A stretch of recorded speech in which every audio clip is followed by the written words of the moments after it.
really matters? That might be the most important question you can ask. So let's talk about it.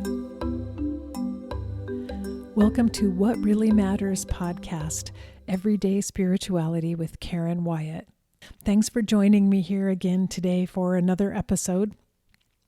Last week I talked about the fact that there are no shortcuts, and I want to carry on with that topic a little bit today by talking about how to live in the slow lane.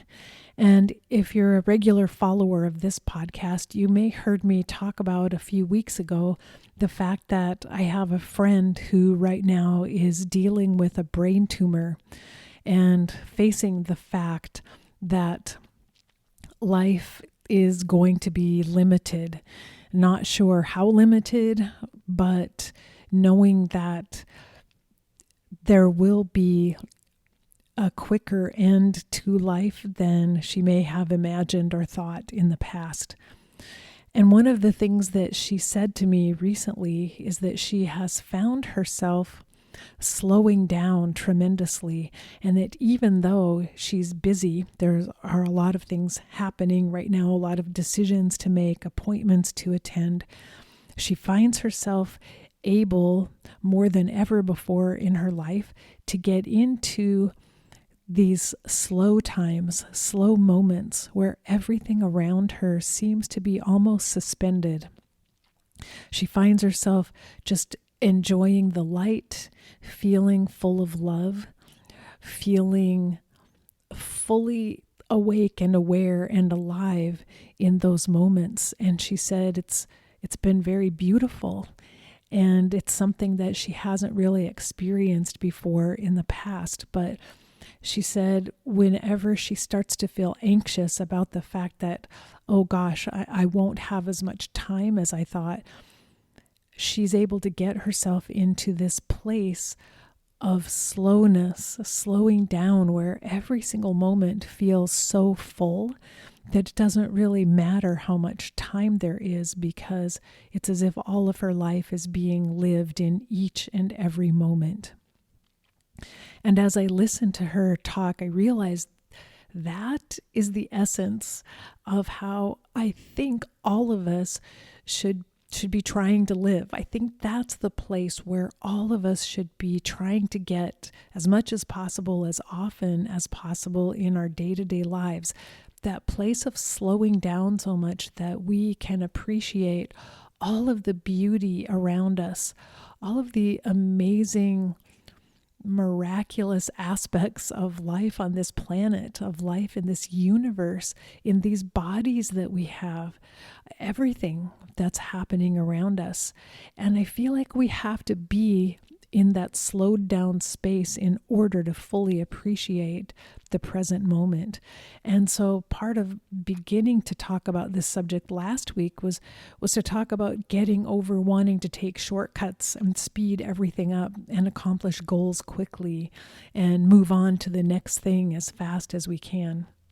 But learning how to stop and slow down and be fully present in the moment.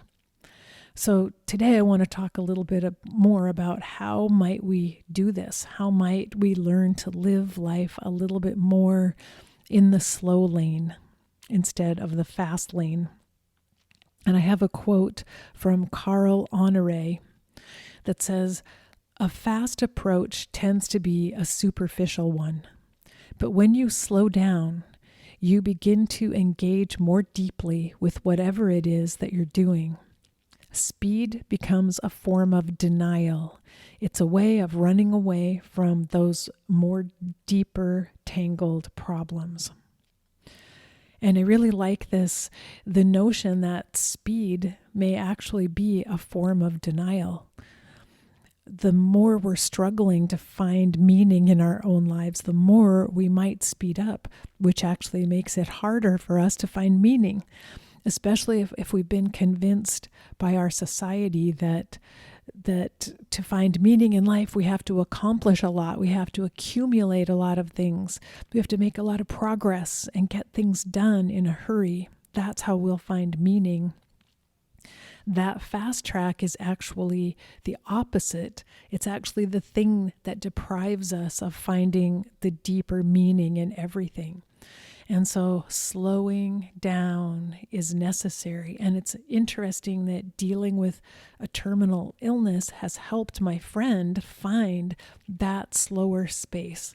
And I have to ask, are we able to find that space if we're not dealing with a terminal illness?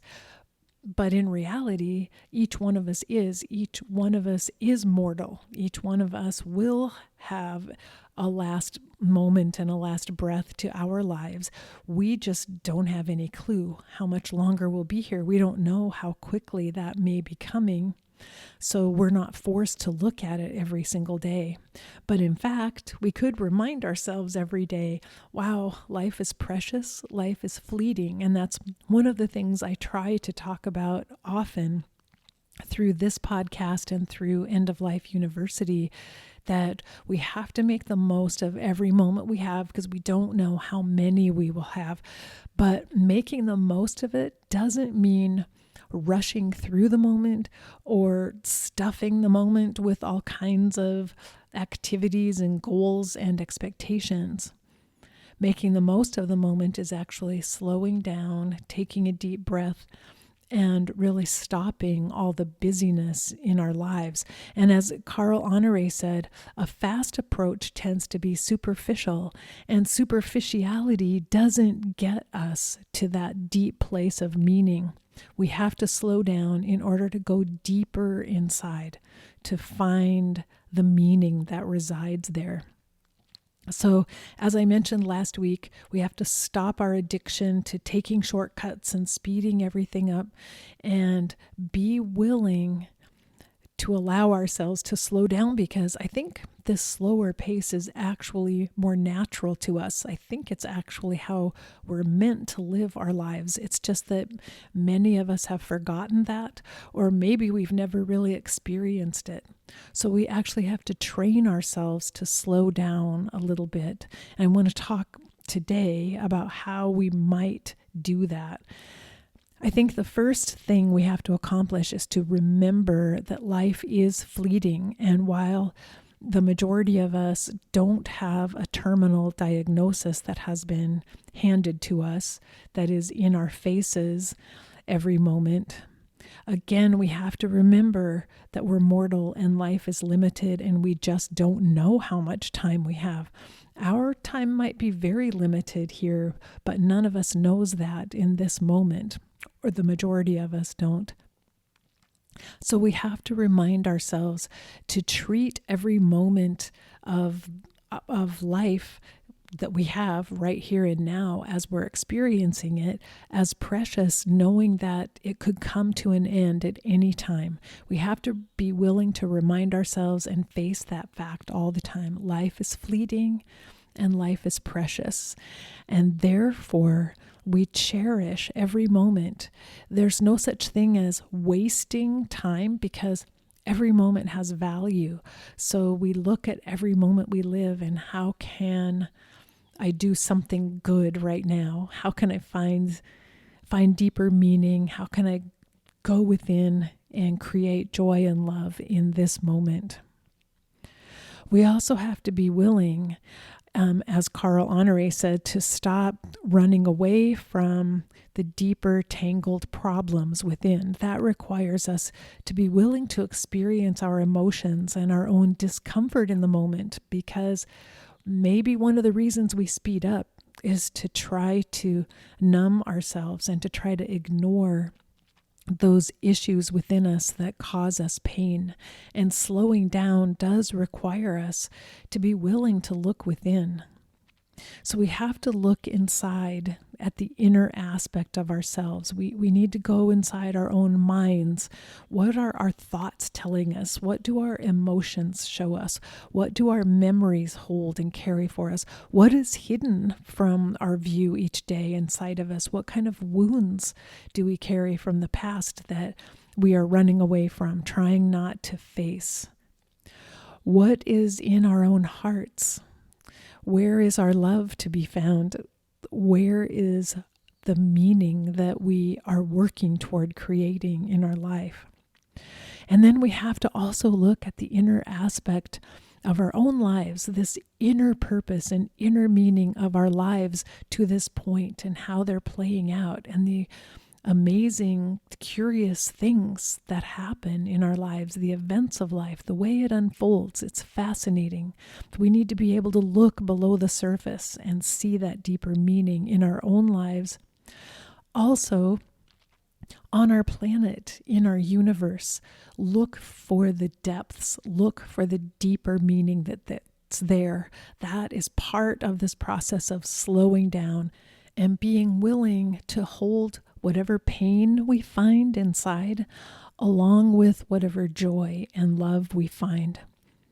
It's essential that we learn how to embrace and hold the pain and not run away from it, because running away is what pushes us away from finding the meaning and finding the depths. So we have to pull ourselves back, overcome our tendency to want to escape and run away from anything that's uncomfortable, and be willing to explore within and look at all of that discomfort and pain, because it usually comes hand in hand, as I've said, with joy and love. So the more willing we are to look within, the more we will find deeper meaning, and we'll find the joy and love when we slow down and take a look.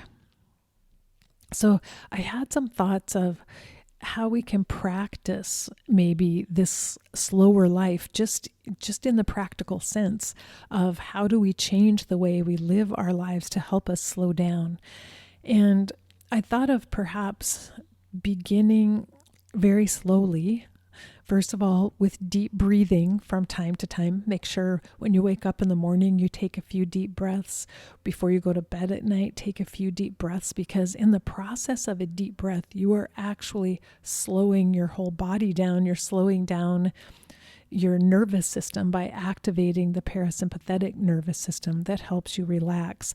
So deep breathing is really helpful to incorporate it throughout your day. And anytime you're starting to feel hectic and rushed, stop for just a moment and take a couple of deep breaths, because that will get you back into a slower pace.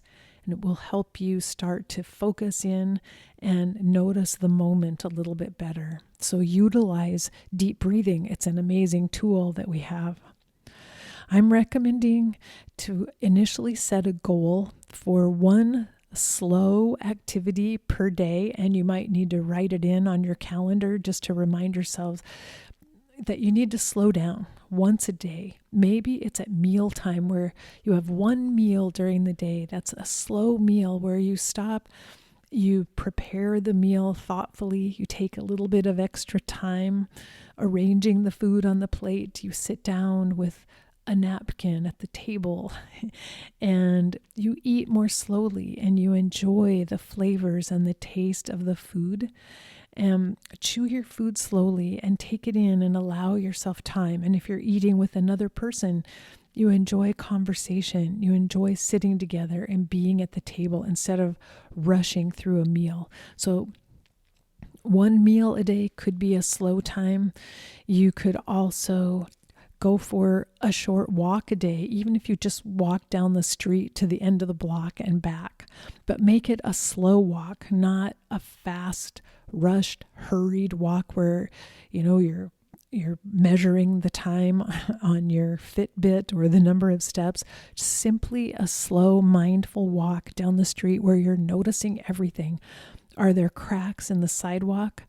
Are there flowers growing in the neighbor's yard? Are there stones that have been tossed onto the sidewalk? Are there cars driving by? Are there trees? Are there people?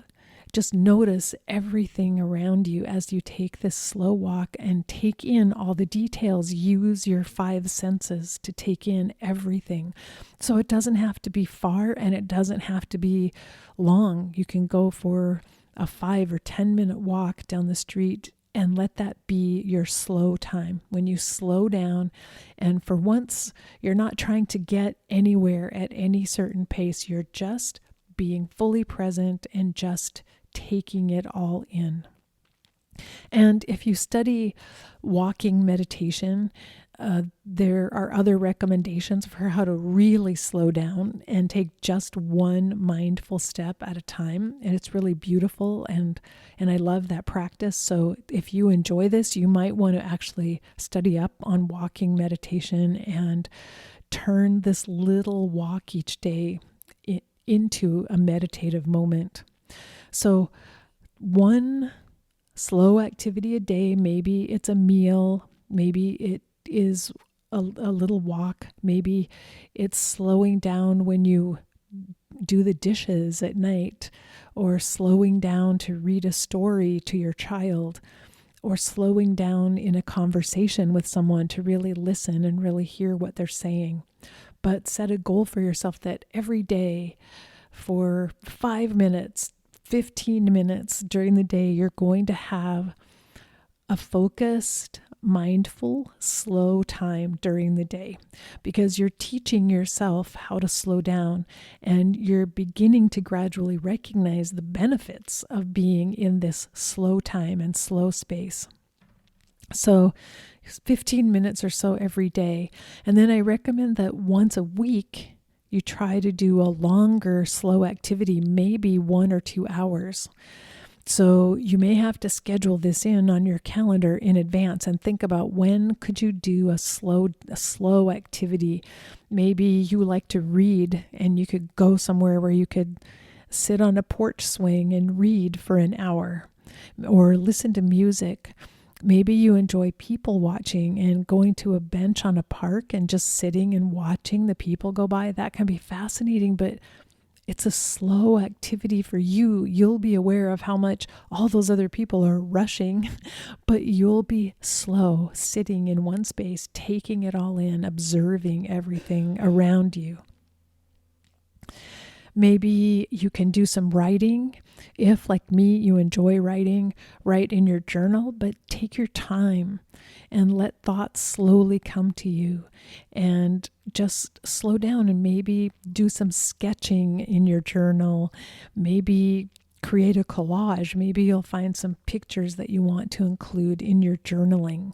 And I think along those lines, it's another good activity is to make something with your hands. Maybe bake something, bake bread or bake cookies, something that you do with your hands that takes time.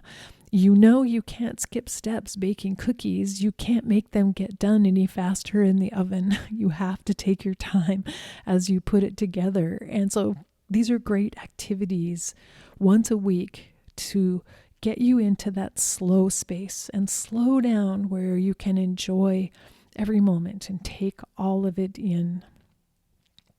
And then once a month, I would recommend that you spend half a day or even a whole day doing something that lets you unplug and get yourself away from all the pressures and the stress of your day-to-day life. Maybe you spend a day doing something outdoors, going for a hike, having a picnic in the woods or at the beach.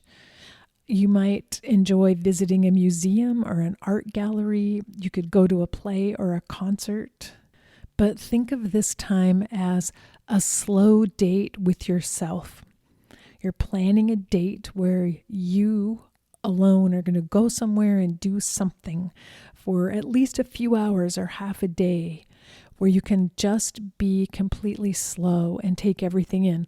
Like maybe you go visit a little town and walk down Main Street and stop in all the shops and look around, and go to the candy store or have lunch at the diner, something that is outside your usual routine, but that allows you to just move slowly and take it in and enjoy each activity as you go through this half day that you're spending on your slow date with yourself. And here's another quote just to end up our conversation here by Katie Ferris about living the slow life. She writes, "It's about knowing and passionately loving the things we value and designing our lives to spend the most time possible enjoying them. It's about having intention and consciousness in our activities, about escaping the mindless scrolling and unproductive multitasking and focusing on purposeful action. So I just wanted to remind you of that, this idea of focusing on purposeful action instead of superficial, mindless rushing about trying to get things done. Remember to have intention, to bring your whole self to every activity that you do while you're on your slow dates with yourself. And I think over time, you'll begin to notice that these are the moments that you cherish. There are things you remember. You remember these slow times when you've given yourself the luxury of enough time to really be in the moment and take in all the aspects of what's happening around you. And I'm hoping that you'll be able to string together more and more of those moments in your day-to-day life until you reach a point where you feel like every day is just filled with one slow, meaningful moment after another, and that you actually feel like life is just so full and amazing that you can't imagine it being any better than this.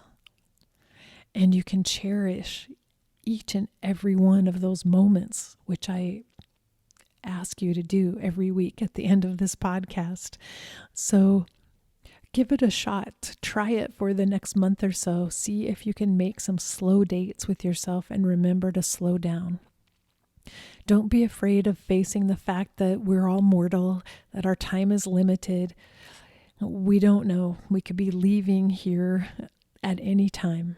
We don't know. So make the most of whatever moments you have. And this moment, for sure, you have.